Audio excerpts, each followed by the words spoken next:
மாலத்தீவு அதிபர் முகமது மியூசுவுக்கு எதிராக சூனியம் செய்ததாக கூறி பெண் அமைச்சர் உள்ளிட்ட 3 கைது செய்யப்பட்டிருப்பது அதிர்ச்சியை ஏற்படுத்தியிருக்கிறது.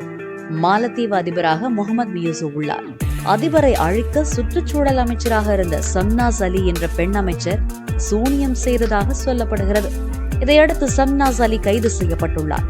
கைது செய்யப்பட்ட சம்னாஸ் அலிக்கு 3 குழந்தைகள் உள்ளனர். இதில் ஒரு கைக்குழந்தையும் உள்ளது. சம்னாஸ் அலியுடன் அவரது உறவினர்கள் 2 கைது செய்யப்பட்டுள்ளனர். அமைச்சரின் வீட்டிலிருந்து சூனியத்தில் ஈடுபட பயன்படுத்தப்பட்ட பொருட்களும் கைப்பற்றப்பட்டன.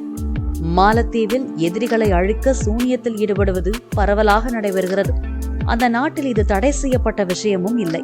எனினும் சூனியத்தில் ஈடுபட்டு பிடிபடுபவர்களுக்கு இஸ்லாமிய சட்டப்படி 6 மாதம் வரை சிறை தண்டனை வழங்கப்பட வாய்ப்புள்ளது.